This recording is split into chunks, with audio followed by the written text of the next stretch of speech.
अब हम लोग पढ़ेंगे system of simultaneous linear equations. तो पहले थ्योरी थोड़ा समझा दे रहे हैं। लीनियर इक्वेशन का सॉल्यूशन 3 वेरिएबल और 2 वेरिएबल में मैट्रिक्स मेथड से पढ़ना है।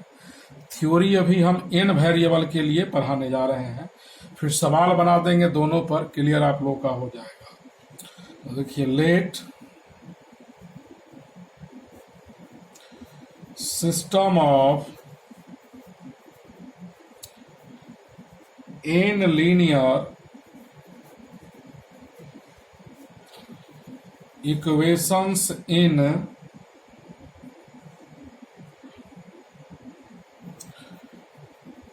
n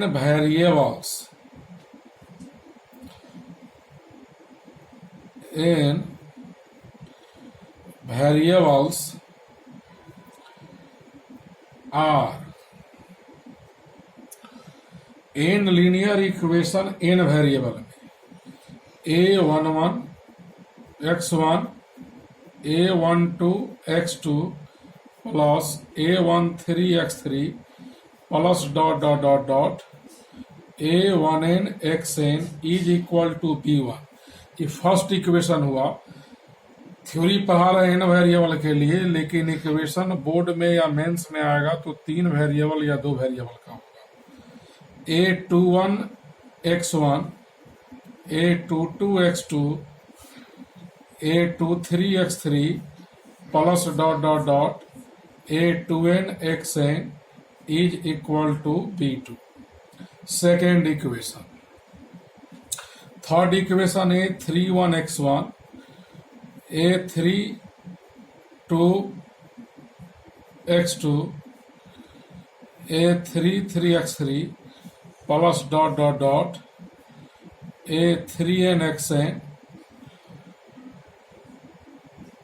is equal to b3 dot dot dot dot dot. ऐसा इन लीनियर इक्वेशन दिया रहेगा आप लोग। n1 x1 plus n2 x2 plus n3 x3 plus dot dot dot ann xn is equal to ba।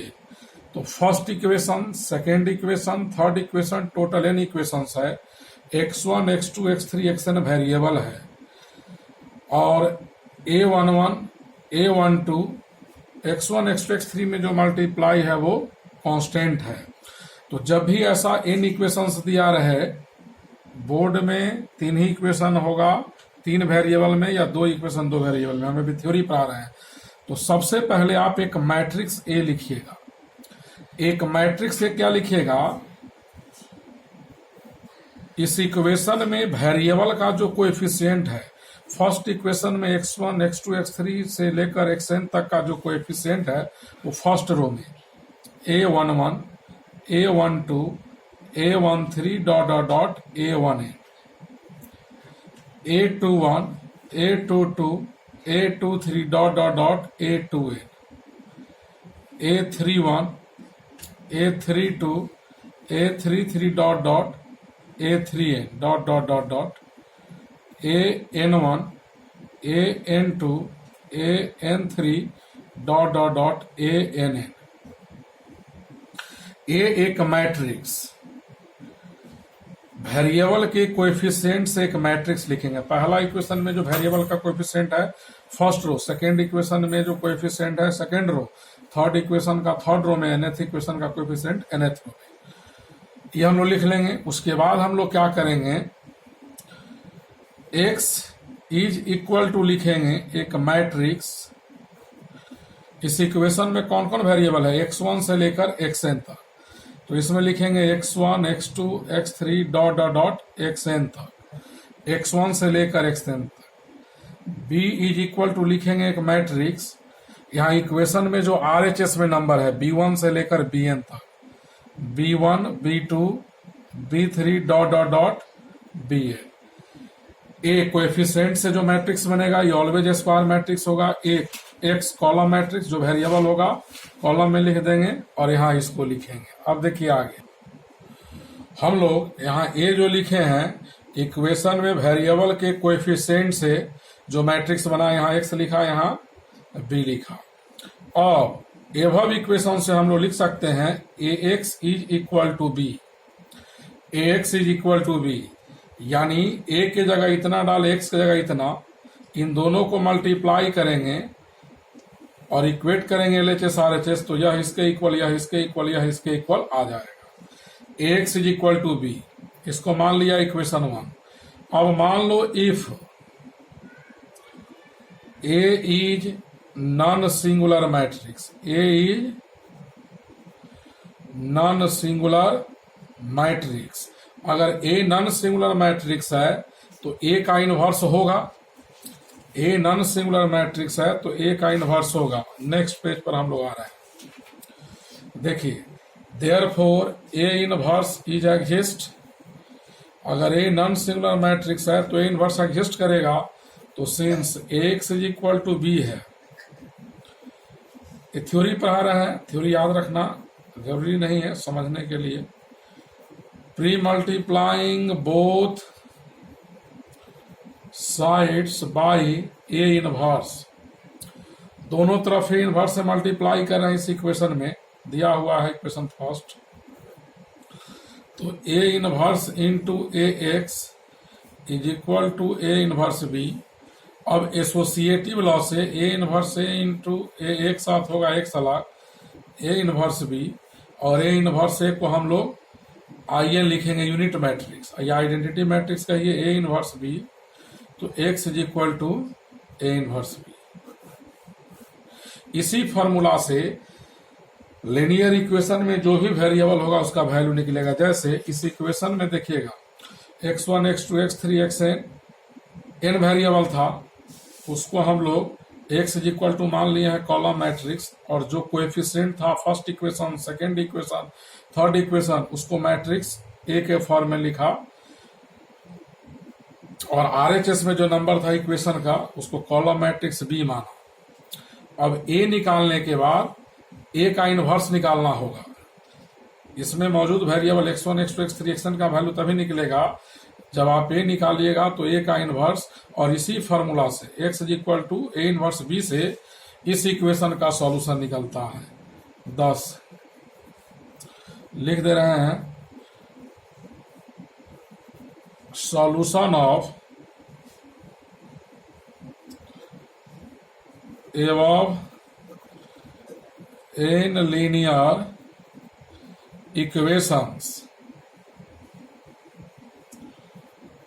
are obtained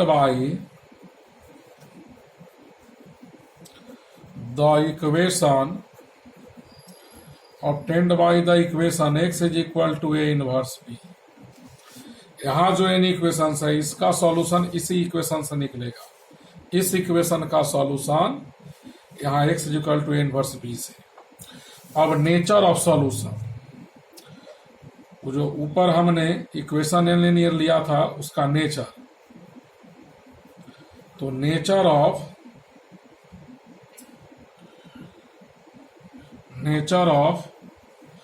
non homogeneous linear equation, non homogeneous linear equation के solution का nature, 10th class में nature of solution linear equation में पढ़े थे, उसी से बहुत हद तक मिलता जुलता है। तो देखिए वहां जो है लीनियर इक्वेशन शुरू में लिखा था उसका सॉल्यूशन, तो सबसे पहले मैट्रिक्स ए जिसको माने हैं, अगर उस मैट्रिक्स का डिटर्मिनांट 0 नहीं हुआ, ए जिसको माना था इक्वेशन में कोएफिशिएंट वेरिएबल का जो था उससे जो मैट्रिक्स बना था ए का डिटर्मिनांट अगर 0 नहीं हुआ, then given system of linear equations has unique solution and equations are consistent are consistent. A का डिटर्मिनांट अगर जीरो नहीं है तो इक्वेशन क्या होगा, कॉन्सिस्टेंट होगा। सेकेंड थ्योरम, अगर ए का डिटर्मिनांट जीरो हो जाए and adjoint of A into B null matrix हो जाए, ए का adjoint into B null matrix हो जाए तो इनफाइनाइट सॉल्यूशन होगा। तो सिस्टम ऑफ इक्वेशंस का टोटल इनफाइनाइट सॉल्यूशन होगा। देन द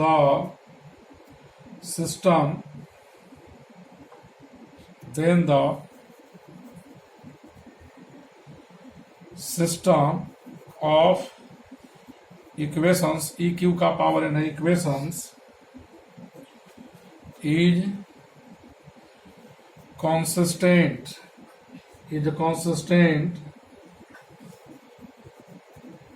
and has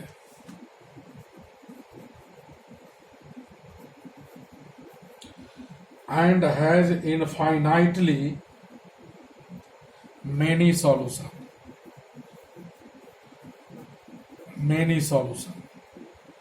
अगर ए का डिटर्मिनांट जीरो है, ए का एडजॉइंट इंटू बी जीरो नहीं, नल मैट्रिक्स है, adjoint of A into B null matrix आ जाए और ए का डिटर्मिनांट जीरो हो जाए तो एन लिनियर इक्वेशन जो था उसका सॉल्यूशन इनफाइनाइट होगा। और जिस इक्वेशन का सॉल्यूशन होता है उसको कंसिस्टेंट कहते हैं। यूनिक सॉल्यूशन में भी इक्वेशन कंसिस्टेंट कहलाएगा और इनफाइनाइट सॉल्यूशन में भी इक्वेशन कंसिस्टेंट कहलाएगा। थर्ड प्रॉपर्टी है, यदि डिटर्मिनांट ऑफ ए जीरो हो and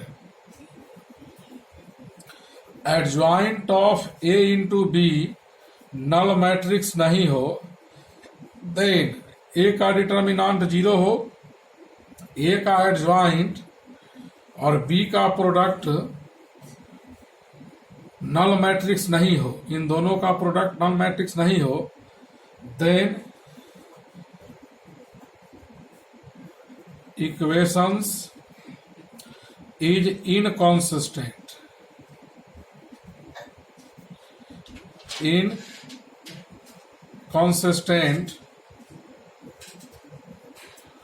and system of equations has no solution, कोई सॉल्यूशन नहीं होगा। थ्योरी कंपटीशन वालों के लिए है, याद रखिएगा तो अच्छा रहेगा, नो सॉल्यूशन। अब हम लोग पढ़ेंगे nature of homogeneous linear equations. अब होमोजीनियस लीनियर इक्वेशंस क्या होता है, तो नेक्स्ट पेज में जो हम पढ़ाए थे यहाँ एन लीनियर इक्वेशन लिखे थे, पहला इक्वेशन, दूसरा इक्वेशन, तीसरा इक्वेशन। आरएचएस में जो नंबर था B1, B2, B3 से लेकर Bn तक, आरएचएस का नंबर अगर सब जीरो हो गया तो इस इक्वेशन को हम लोग होमोजेनियस कहेंगे। लिख देते हैं, if B1 equal B2 equal B3 dot dot dot Bn equal 0, B1 से लेकर Bn तक, इस इक्वेशन में B1 से लेकर Bn तक, यहाँ देखिए B1 से लेकर Bn तक अगर सब जीरो हो गया तब हम लोग कहेंगे कि यह कैसा इक्वेशन है, homogeneous. Then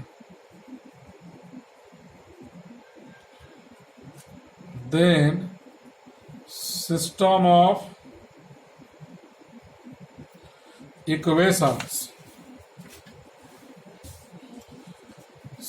of equations are homogeneous। अब इसमें देखिए, यदि ए का डिटर्मिनांट जीरो हो गया तब हम लोग कहेंगे इक्वेशंस का नॉन ट्राइवल सॉल्यूशन है। If determinant of A zero then given system of equations है नॉन ट्राइवल सॉल्यूशन। इस सॉल्यूशन को क्या कहेंगे? Non trivial solution and equations are consistent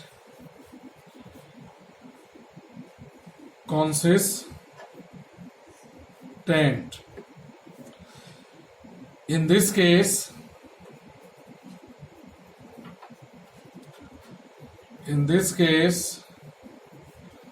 system of equations has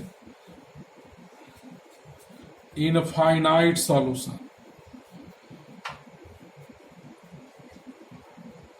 जब कहे कि system of homogeneous linear equation का नॉन ट्राइवल सॉल्यूशन है तो मैट्रिक्स ए के डिटर्मिनेंट को जीरो कर देंगे। नॉन ट्राइवल में ए का डिटर्मिनेंट जीरो होगा नॉन ट्राइवल में, और नॉन ट्राइवल के केस में इनफाइनाइट सॉल्यूशन होता है। सॉल्यूशन एक हो या इनफाइनाइट हो, कंसिस्टेंट कहलाता है।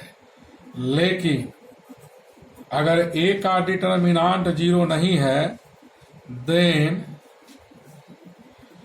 given system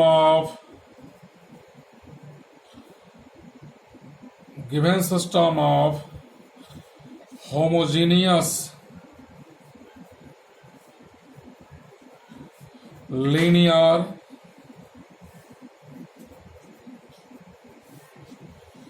equations has tribal solution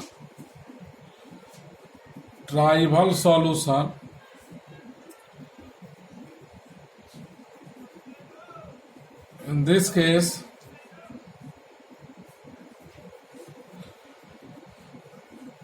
equations has unique solution।